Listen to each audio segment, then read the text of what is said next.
Hello everyone and welcome to EduTap, your one-stop solution for Himachal Pradesh government services exam. इस video में मैं एक बहुत ही इंपॉर्टेंट क्वेश्चन जो है एड्रेस करने की कोशिश आपके साथ करने जा रहा हूं। ये क्वेश्चन ज्यादातर उन एस्पिरेंट्स के मन में आता है who do not originally belong to Himachal Pradesh के राज्य में बहुत सारे जो गवर्नमेंट सर्विसेज एग्जाम होते हैं आउटसाइडर स्टेट्स के, यानी कि जो हमारे आसपास के नेबरिंग स्टेट्स हैं, चाहे मैं पंजाब, हरियाणा, उत्तर प्रदेश, उत्तराखंड की बात करूं, दिल्ली के एस्पिरेंट्स की बात करूं, या फिर जम्मू कश्मीर, लद्दाख से आने वाले भी जो एस्पिरेंट्स हैं वो हिमाचल प्रदेश की अलग अलग गवर्नमेंट सर्विस एग्जाम्स में जो है पार्टिसिपेट करते हैं। कई एस्पिरेंट्स के मन में ये सवाल होता है कि क्या non Himachalis who do not originally belong to Himachal, क्या वो हिमाचल प्रदेश एडमिनिस्ट्रेटिव सर्विसेज को क्रैक कर सकते हैं? Can non Himachalis crack HP administrative services exam? Now this is the important question जो आज मैं आंसर करने की आपके साथ कोशिश करूंगा। ठीक है, तो ये वीडियो खासतौर पे उन्हीं एस्पिरेंट्स को टारगेट कर रही है जो कि एचपी से ओरिजिनली बिलोंग नहीं कर रहे हैं, राइट? लेकिन अगर आप एचपी से ओरिजिनली बिलोंग करते भी हैं तब भी आगे जो मैं डिस्कशन करने जा रहा हूं बहुत लंबी नहीं है, ये बहुत छोटी डिस्कशन है। इसको अगर आप सुनते हैं, इसको अगर आप देखते हैं तो आपकी प्रिपरेशन में भी फायदा हो सकता है। सिंपल क्वेश्चन है, can non Himachalis crack HPS exam? लेकिन इसका जो आंसर है वो उतना सिंपल नहीं है। आंसर अगर मैं अपने ओपिनियन में दूं तो आंसर ये होने वाला है that yes they can crack HP administrative services exam but it is very difficult for them, right? और हालांकि एचपी सर्विस एग्जाम जो है, एचपीएस एग्जाम जो है वो हिमाचलीज के लिए भी डिफिकल्ट है, वो नॉन हिमाचलीज के लिए भी डिफिकल्ट है। यहां पर नॉन हिमाचलीज वर्ड अगर मैं यूज कर रहा हूं तो उसका मतलब है द पीपल जो कि ओरिजिनली हिमाचल से बिलोंग नहीं करते हैं, ओरिजिनली हिमाचल में किसी डिस्ट्रिक्ट के अंदर वो लंबा स्टे नहीं रख रहे हैं, वो बाहर के किसी राज्य में रहते हैं और वहां से एग्जाम देने जा रहे हैं एचपी का, तो उनको मैं नॉन हिमाचलीज यहां पर एग्जाम के पॉइंट ऑफ व्यू से बोल रहा हूं। ठीक है, तो यस आप क्रैक कर सकते हो एचपीएस, लेकिन डिफिकल्ट है और आपके लिए ज्यादा डिफिकल्ट है as compare to people who originally belong from Himachal. तो अगर आप हिमाचल से ओरिजिनली बिलोंग करते हैं, आपके लिए बहुत सारी मुश्किलें हैं पेपर क्रैक करने में, बहुत मेहनत करने की जरूरत है। लेकिन अगर आप राज्य के बाहर से आते हैं तो थोड़ी सी और दिक्कत आपको होने वाली है। ठीक है, क्यों दिक्कत होने वाली है, क्या दिक्कत होने वाली है? क्या जो हमारी नोटिफिकेशन आती है सर्विस कमीशन के द्वारा, एचपीपीएससी के द्वारा, क्या उस नोटिफिकेशन में किसी तरीके की एलिजिबिलिटी कंडीशंस आपके लिए मुश्किल खड़ा कर रही है? तो मैंने जो लेटेस्ट नोटिफिकेशन आई है 2020 की नोटिफिकेशन है जिसका एग्जाम 2021 में हो रहा है, that what are the eligibility conditions for any of the aspirant जो कि एचपीएस एग्जाम में अपीयर कर सकता है। इन सभी क्वालिफिकेशंस को पढ़ने के बाद, कंडीशंस को पढ़ने के बाद, ये सभी जो कंडीशंस हैं these are the essential conditions जो कि हर एस्पिरेंट को पूरा करना जरूरी है, राइट? एसेंशियल कंडीशंस में आपकी सिटीजनशिप की बात है, आपकी एजुकेशनल क्वालिफिकेशन की बात है और दूसरी सारी कंडीशंस हैं। कहीं भी आपको आउटसाइडर ऑफ द स्टेट्स के लिए, जो नॉन हिमाचलीज के लिए कोई ऐसी कंडीशन नहीं रखी गई है जो उनको प्रोहिबिट करती हो, उनको मना करती हो, उनके लिए कोई बहुत ज्यादा बाधा खड़ी करती हो एग्जाम के लिए। तो एलिजिबिलिटी कंडीशंस में एसेंशियल क्वालिफिकेशंस के अंदर ऐसी कोई प्रॉब्लम नहीं है। तो फिर प्रॉब्लम कहां आती है? प्रॉब्लम आती है दोस्तों, आगे भी हमने डिजायरेबल क्वालिफिकेशंस की बात की है। ठीक है, ये तो एसेंशियल क्वालिफिकेशंस की बात हो गई थी। Then comes your desirable qualification. Desirable qualification में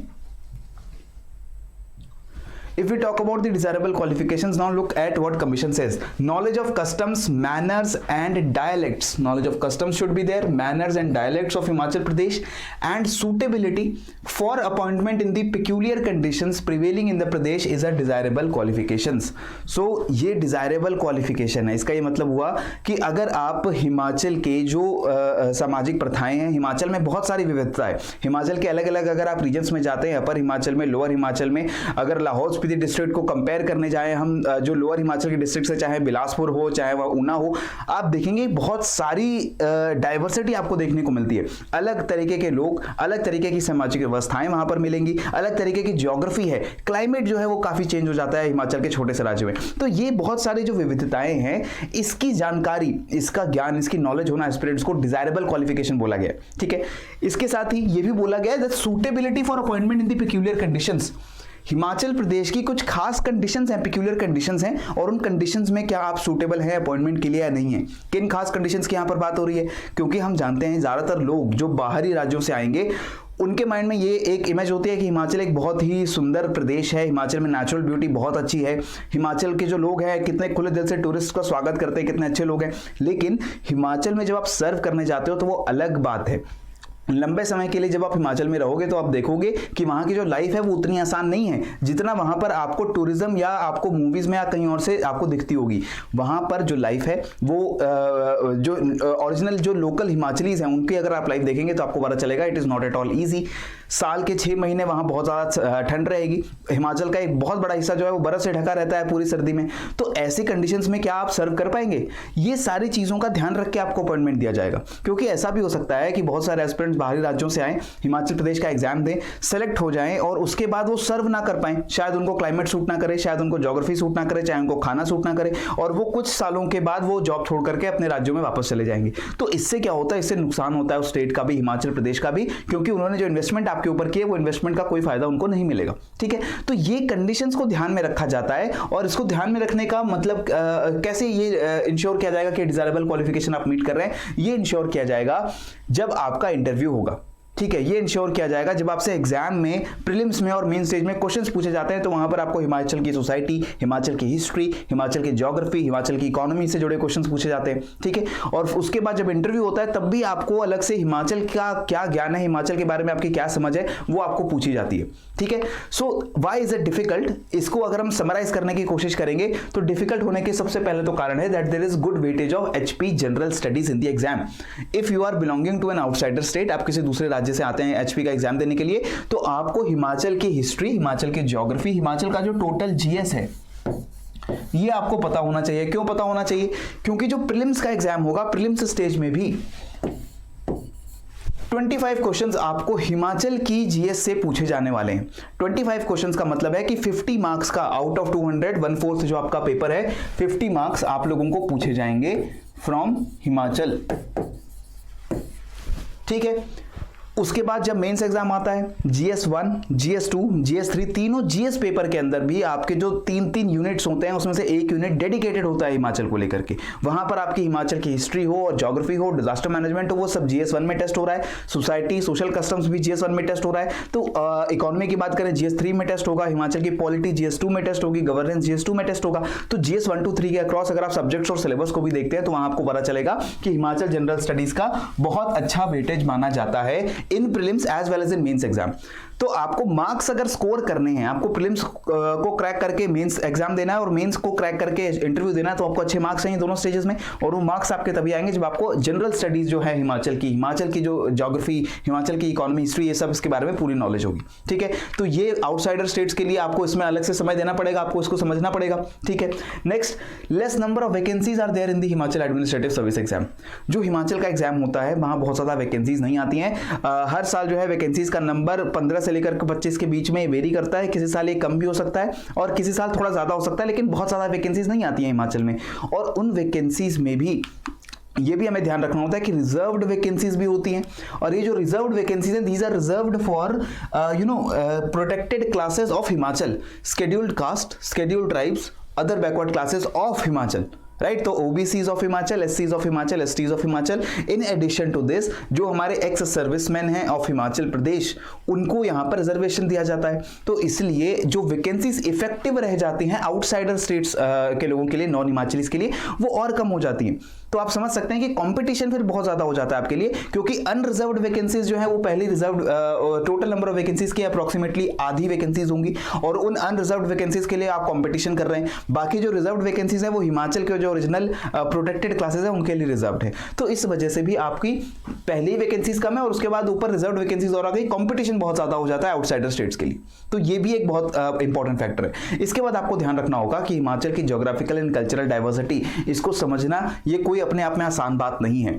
अगर आप किसी ऐसे राज्य से आते हैं जहां पर मेजॉरिटी ऑफ पॉपुलेशन एक ही तरीके का धर्म, एक ही तरीके का पहनावा, एक ही तरीके का एग्रीकल्चर, एक ही तरीके का क्लाइमेट में रहती है, तो आपको हिमाचल की डाइवर्सिटी देख करके बहुत आश्चर्य होगा। हिमाचल के एक जिले से दूसरे जिले में जब आप जाते हैं तो वहां पर भी भाषा और जो डायलेक्ट है, बोली है, उसमें चेंज हो जाता है। वहां पर लोगों के पहनावे में चेंज होता है, एग्रीकल्चर किस तरीके का हो रहा है, कौन सी क्रॉप्स उगाई जा रही है, इकोनॉमिक कंडीशंस क्या है, ये सारी चीजें चेंज हो जाती है। ठीक है, और ऊपर से हिमाचली जो कल्चर है, हिमाचली जो सोशल कस्टम्स हैं, हजारों सालों से चले आ रहे हैं, इनको समझना भी आउटसाइडर आउटसाइडर स्टेट्स के लिए बहुत आसान नहीं होगा। और अगर आप जब तक वहां की किसी भी राज्य में जब आप सर्व करने जाते हैं वहां की ज्योग्राफी को, वहां की सोसाइटी और कल्चर को नहीं समझेंगे तो वहां पर आप अच्छी सर्विस नहीं दे सकते। ठीक है, तो ये समझना भी आपके लिए इंपॉर्टेंट है and this is not always possible for any kind of aspirant. Next, mandatory Hindi language का पेपर है, इसको मैंने लास्ट में रखा है because most of the non Himachali जो हिमाचल का पेपर देते हैं वो ज्यादातर हरियाणा, दिल्ली, उत्तर प्रदेश, उत्तराखंड या फिर पंजाब से आए हुए एस्पिरेंट्स होते हैं या फिर जम्मू कश्मीर से। इसमें से पंजाब को अगर छोड़ दें और जम्मू कश्मीर को छोड़ दें तो बाकी सभी राज्यों में हिंदी को जानने वाले लोग होते हैं। पंजाब में भी और जम्मू कश्मीर में भी हिंदी को पढ़ने वाले जानने वाले लोग होते हैं जो हिंदी का पेपर दे सकते हैं। लेकिन फॉर ऑल अदर स्टेट्स जहां पे गैर हिंदी भाषी लोग ज्यादा रहते हैं, जहां पर हिंदी को उतना ज्यादा पढ़ा या बोला नहीं जाता है, तो वहां पर आपको दिक्कत होगी क्योंकि यहां पर आपका हिंदी का पेपर जो है मैंडेटरी है। हिंदी लैंग्वेज पेपर में आपको जो है क्वालिफाई करना पड़ता है मेंस के अंदर भी। ठीक है, तो इसलिए हिंदी का पेपर जो है इंपॉर्टेंट है और जो गैर हिंदी भाषी राज्य हैं उनके लिए और ज्यादा मुश्किल यहां पर हो जाती है। So these are the different reasons why I can say कि आप अगर नॉन हिमाचली हैं तो आपके लिए मुश्किल हो सकती है। लेकिन फिर मैं प्रिपेयर क्यों करूं हिमाचल के लिए? अगर मैं आपको इतनी सारी डिफिकल्टीज बता रहा हूं तो अगर आप आउटसाइडर स्टेट से हैं, आप नॉन हिमाचली हैं, तो क्या आपको एचपीएस के लिए प्रिपेयर करना चाहिए? क्या आपको इस एग्जाम से कोई उम्मीद रखनी चाहिए? बिल्कुल रखनी चाहिए। अगर हम प्रीवियस ईयर्स के सिलेक्टेड कैंडिडेट्स को देखते हैं तो यस, उसमें आउटसाइड ऑफ हिमाचल जो कैंडिडेट सिलेक्ट हुए उनका नंबर बहुत कम है, लेकिन स्टिल ऐसे कैंडिडेट्स हैं जो सिलेक्ट हुए हैं हिमाचल प्रदेश एडमिनिस्ट्रेटिव सर्विस के अंदर भी, और वो हिमाचल को ओरिजिनली बिलोंग नहीं करते थे।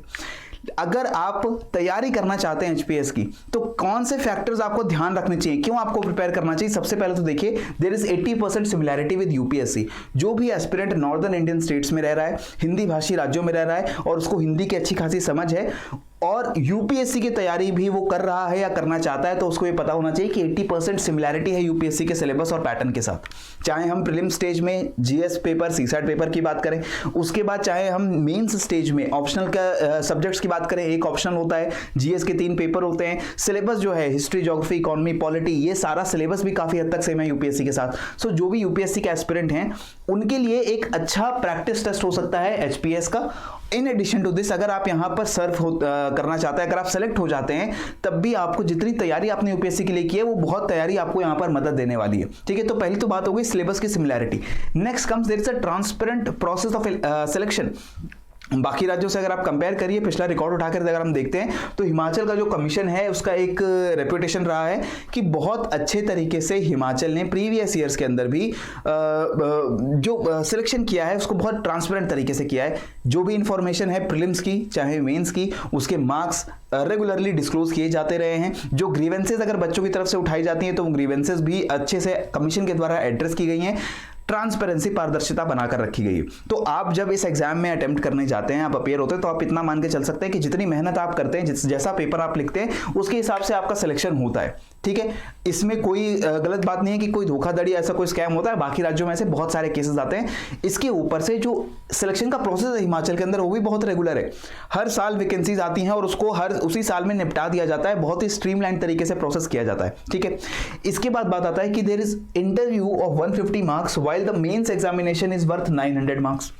तो अगर आप तैयारी अच्छी कर रहे हैं, मेंस एग्जाम में आप अच्छा स्कोर करके ला रहे हैं, ऑप्शनल में आप अच्छा स्कोर करके ला रहे हो, और उसके बाद एसए के पेपर में आपने अच्छा स्कोर किया है, जीएस 1, 2, 3 में भी जितना जनरल स्टडीज का पेपर है एक्सेप्ट हिमाचल, और जो हिमाचल जीएस का पेपर है अगर उसकी भी तैयारी करके आपने आउट ऑफ 900 अच्छे मार्क्स स्कोर कर लिए हैं, तो इंटरव्यू में भले अगर आप आउटसाइडर हो और आप से जब इंटरव्यू लिया जा रहा है और आप इंटरव्यूअर्स को इंप्रेस नहीं भी कर पाए हो, तो आप ये मान के चलते हैं कि 150 मार्क्स जो है वो उसकी वेटेज कम है। ठीक है, इंटरव्यू की वेटेज मेंस के हिसाब से कम है, और जो आपकी फाइनल मेरिट लिस्ट बनने वाली है उस मेरिट लिस्ट में दोनों मार्क्स जुड़ने वाले हैं। तो मेंस के मार्क्स ज्यादा जोड़ेंगे, तो मेंस में अगर अच्छी परफॉर्मेंस है तो उसको इंटरव्यू में आप थोड़ा सा कॉम्पनसेट कर सकते हो। Right, next, can you convince the interviewers. अगर आप एस्पिरेंट जेन्युइन हो, आप हिमाचल में लोगों को सर्व करना चाहते हो, अगर आप किसी दूसरे एग्जाम में भी सेलेक्ट होते हो, अगर आप आईएएस भी बनते हो, आईपीएस भी बनते हो, तो अभी आपका कैडर जो है हिमाचल तो बन ही सकता है।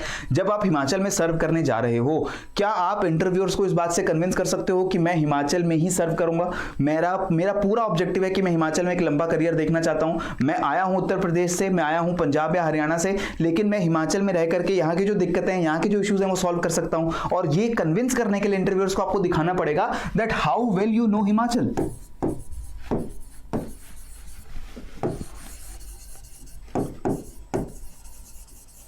How well you know the Himachal Pradesh, और क्या आप जेन्युइन हैं अपने इंटेंशन को लेकर के, क्या आप एग्जामिनर को ये कन्विंस कर पाएंगे, इंटरव्यू को कन्विंस कर पाएंगे। और अगर आप कन्विंस कर सकते हैं तो आपको ये 150 मार्क्स की भी चिंता करने की जरूरत नहीं है। आप वहां पर दिखा दीजिए कि मैंने हिमाचल के बारे में कितना ज्ञान पढ़ा है और मुझे कितनी इसकी इंफॉर्मेशन है और मेरी पूरी नियत है, मैं पूरी तरीके से हिमाचल के लोगों की जो सेवा अपने सेवा काल में करना चाहता हूं। ठीक है, तो can you convince the interviewers, this is also very important. And finally there is very exciting work profile. Himachal का एटमॉस्फेयर अगर आप इसको बाकी राज्यों के एटमॉस्फेयर से कंपेयर करोगे तो सिविल सर्वेंट्स के लिए, ब्यूरोक्रेट्स के लिए काम करना मुझे लगता है हिमाचल में बहुत एक्साइटिंग हो जाता है। लोग भी जो है हिमाचल के अंदर, पहले तो पॉपुलेशन बहुत ज्यादा नहीं है, पॉपुलेशन कम होती है तो आपको इंटरेक्शन करने का भी अच्छा मौका मिलता है। इश्यूज को सॉल्व करने में आप लोगों का जो साथ है, लोगों को पार्टिसिपेट करवा के आपको वो काम करवा सकते हो। हिमाचल की ज्योग्राफी और क्लाइमेट को अगर आप देखते हो तो ऑटोमेटिकली जो लोग थोड़े से एडवेंचरस हैं, जो लोग थोड़ी से ऐसी एक्साइटिंग वर्क को पसंद करते हैं, उन लोगों को हिमाचल में बहुत मजा आने वाला है। अलग अलग डिस्ट्रिक्ट्स में आपकी पोस्टिंग होगी, उन पोस्टिंग्स में जो लोग हैं वो आपके अगर राज्य से अलग हैं, उनके कस्टम्स अलग हैं, तो आपको वहां पर ज्यादा मजा अगर आता है तो आपके लिए बिल्कुल ये जॉब बनी हुई है, right. So in all, in a nutshell, मेरा ये कहने का मतलब है कि हिमाचल प्रदेश में आउटसाइडर्स का सेलेक्ट होना बिल्कुल डिफिकल्ट है। ये बात में कोई छुपाने वाली बात नहीं है, मैं आपको ऑनेस्टली गाइड कर रहा हूं। इसमें बहुत सारी दिक्कतें आपको आने वाली हैं। एचपी का जो सिलेबस है अपने आप में बहुत वास्ट है, हिमाचल की हिस्ट्री अगर आप पढ़ते हैं तो अपने आप में बहुत वास्ट है, ठीक है। तो वो चीज को पहले आप प्रिपेयर करोगे, उसका आप मेंस में एग्जाम दोगे, प्रीलिम्स में एग्जाम दोगे, और उसके बाद आपको इंटरव्यू में भी लोगों का, जो इंटरव्यूअर्स हैं, उनको ये कन्विंस करना पड़ेगा कि आप हिमाचल के लिए पूरे तरीके से कमिटेड हो। आप हिमाचल का एग्जाम बस अपने किसी प्रैक्टिस के लिए, अपने किसी मस्ती में नहीं दे रहे हो, आप हिमाचल में सेलेक्ट होकर के लोगों की सेवा करना चाहते हो। And if you are able to do this, you can get the job and you will get the job, right.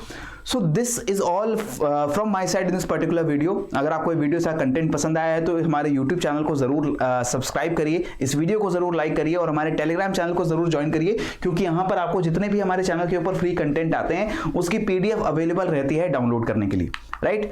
सो इसी के साथ मुझे दीजिए इजाजत और आप लोग पढ़ते रहिए, बढ़ते रहिए। जय हिंद एंड जय भारत।